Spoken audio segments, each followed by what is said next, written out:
estudantes, tudo bem com vocês? Sejam bem-vindos a mais uma aula de História. Eu sou a professora Thaís e vou estar com vocês a partir de agora. Vamos viajar na história e conhecer um pouco mais sobre a agricultura capixaba. Mas antes, vou passar algumas informações para você e para os professores que estão nos assistindo. A aula de hoje é para as turmas do 4º ano, dos anos iniciais, e irá trabalhar com a seguinte habilidade: relacionar o processo de ocupação do campo às intervenções na natureza, avaliando os resultados dessas intervenções e tem como objetivo compreender os processos de intervenção na natureza do Espírito Santo. Aproveita que ela está começando e registra sua presença. Tá vendo esse QR Code que está aí no cantinho da sua tela? É só apontar a câmera do celular que vai abrir direto na nossa lista de presença. Você já observou como o nosso estado tem diversas paisagens? Tem montanhas, tem praias, tem fazendas, sítios, centros urbanos, com cidades com grandes prédios. Você já parou para pensar como essas paisagens mudaram ao longo do tempo? Já viu fotos de como era a paisagem da sua rua ou do seu bairro antigamente? O Espírito Santo é um estado que passou por diversas mudanças ao longo dos anos, principalmente em suas paisagens. Vamos ver algumas fotos e comentar sobre elas.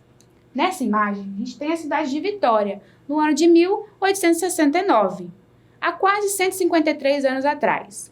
Observem que nessa foto tinham poucas casas, com muita vegetação e ainda não tinha nenhum prédio ali. Bem diferente do que conhecemos hoje, não é mesmo? Outras cidades do Espírito Santo também passaram por grandes transformações, como, por exemplo, Santa Teresa, que está localizada na região serrana. A cidade é a maior produtora de uva e de vinho do Espírito Santo, representando aí 80% dessa produção estadual. Teve sua história iniciada em 1874 e é o berço da colonização italiana aqui no Brasil. Santa Teresa é um exemplo de cidade que começou de maneira rural e hoje é uma cidade turística com características urbanas. Tem ruas asfaltadas, comércios, prédios comerciais, hotéis. E apesar disso, Santa Teresa ainda tem traços rurais, como podemos ver aqui nessa foto. E muita gente gosta de ir para a cidade para curtir o friozinho. O município é uma mistura de campo e cidade, como podemos ver aqui, né? Podemos perceber que, apesar das mudanças, o aspecto rural ainda permanece em algumas cidades, com pastos, plantações, como acabamos de ver na cidade de Santa Teresa. Essa característica rural vem da agricultura, que é um traço marcante da história do Espírito Santo. Você sabe o que é agricultura? Agora vamos compreender o significado dessa palavra. A agricultura é o conjunto de técnicas utilizadas para cultivar plantas com o objetivo de obter alimentos, bebidas, fibras, energia e matéria-prima para fazer roupas, construções, medicamentos e ferramentas. Falamos que a agricultura é uma forte característica do estado. Isso porque o Espírito Santo é um dos maiores produtores de café, de banana, de mamão, cacau, e boa parte do solo capixaba é utilizado para plantar esses alimentos. E as cidades que produzem o cacau, a banana, o mamão são Domingos Martins, Pedro Canário, Cariacica e Linhares. Mas não são só essas, viu? Tem muitos alimentos também que são produzidos aqui nas cidades do Espírito Santo. Esses alimentos são vendidos para a gente comprar e se alimentar. E também são vendidos em outros estados ou até mesmo outros países. Agora, eu quero saber se vocês sabem me dizer do que o chocolate é feito. Quem disse cacau, acertou. Tem outros ingredientes também, mas o principal é o cacau. E vocês sabiam que aqui na Grande Vitória a gente tem uma das maiores fábricas de chocolate do Brasil? Boa parte da produção do cacau colhida aqui no estado vai para essa fábrica virar chocolate. Barra, bombom e tudo que a gente gosta de doce. Muito legal, né, pessoal? Pessoal, não esqueçam de registrar sua presença aqui nessa aula. É muito importante para nós saber que você está aqui nos assistindo e aprendendo com a gente. É só apontar a câmera do celular para o QR Code que está aparecendo aí na tela. Vai abrir direto na lista de presença, é só preencher e enviar. Agora, quero saber se você já parou para pensar como os alimentos chegam até a nossa mesa. Quando você quer comer algo, você vai no supermercado, vai em uma vendinha, em um hortifruti aí perto da sua casa. Compra ali sua verdura, sua fruta, não é mesmo? Você já se perguntou de onde vêm todos aqueles alimentos? Eu vou explicar para vocês como é feito esse processo. Antes de chegar à nossa mesa, os alimentos passam por um longo processo. Primeiro os agricultores preparam o solo, recebem as sementes e mudas, depois fazem o plantio. Fazem a rega para que o alimento cresça. Depois eles colhem, fazem a higienização, que é a limpeza dos alimentos, e esses alimentos são transportados até um certo distribuidor, que os levará até os supermercados, os mercadinhos, as feiras, e é desse local que a gente compra. E aí eles chegam até a nossa mesa. Viu só como é demorado o processo? Isso tudo para a gente conseguir se alimentar, graças à agricultura. Conhecemos um pouco sobre como é feito o processo de plantar e de colher. Mas será que sempre foi assim? Mesmo sendo um processo longo e tendo toda essa organização, vocês perceberam como é longo esse processo?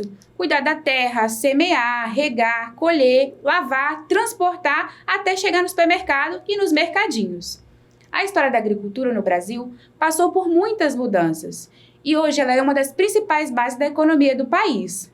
Mas nem sempre foi assim. Agora nós vamos entender como se deu esse processo.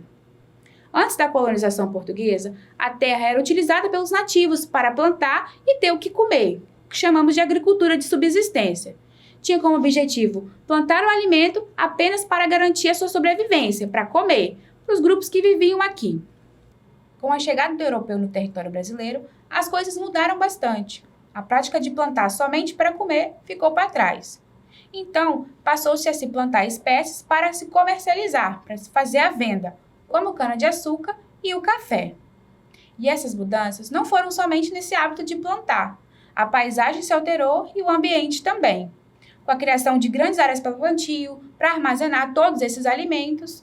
E é nesse período também que as técnicas de plantio e colheita começam a ter uma organização comercial, para sair aí do meio rural e chegar até a mesa do consumidor.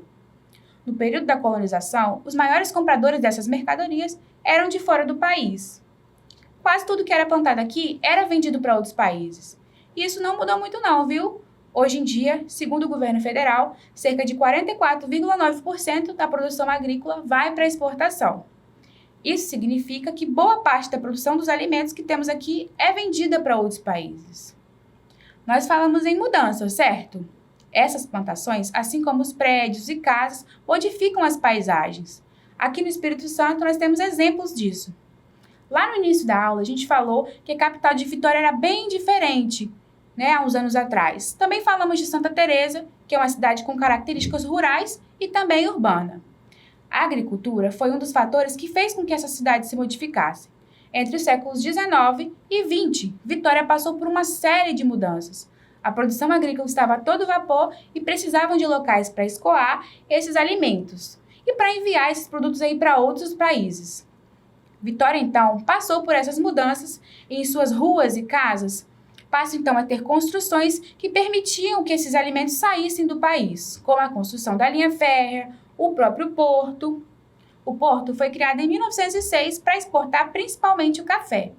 Hoje o porto ainda é ativo e por ali entram e saem diversos produtos e mercadorias. Agora que nós entendemos o que é agricultura e como ocorreram as modificações da cidade, bora plantar e tentar cultivar algumas sementes? Agora é hora da nossa mão na massa. Para nossa plantação, a gente vai precisar de uma vasilha, um copo ou qualquer pote que você tenha aí na sua casa. Só não pode ser furado. Um pedaço de algodão, um pouquinho de água e algumas sementes. Eu vou usar grãos de feijão, que também é uma semente. Bora lá? Eu já peguei aqui meus materiais e a gente vai começar. Primeiro o pote, depois a gente pega o algodão, a gente vai abrir ele e colocar no fundo do pote. Depois a gente vai colocar a semente. Eu estou usando aqui o grão de feijão, que é uma semente. A gente vai colocar no fundo do pote, junto do algodão. Agora é só acrescentar a água e deixar esse algodão bem úmido.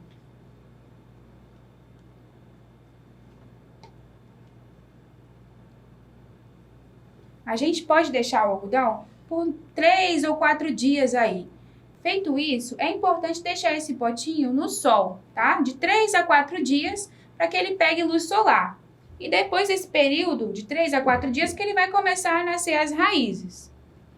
Muito legal, né, turma? Quem vai fazer aí sua muda de feijão em casa? Depois que vocês fizerem, tire uma foto e envia pra gente. Peça a ajuda do seu responsável e poste no Instagram. Marque o perfil do Dever em Casa na TV, que é o @Dever em Casa na TV. Hoje nós aprendemos um montão de coisa, não é mesmo? Conhecemos o que é agricultura, vimos como algumas cidades se modificaram bastante aí com o passar dos anos, como a cidade de Vitória, nossa capital. E vimos também que a agricultura é a marca do Espírito Santo. O estado é um dos maiores produtores de café, cacau e banana do Brasil. Hoje, nós botamos a mão na massa e fizemos nosso plantio de feijão. Eu espero que vocês tenham gostado da aula e aproveitem que ainda não terminamos e registre sua presença através do QR Code que está aparecendo aí na sua tela. É só apontar a câmera do celular que esse QR Code vai abrir direto na nossa lista de presença. Ah, e diz pra gente se você gostou da aula. Até a próxima, pessoal! E lembre-se, mesmo distante, estamos juntos!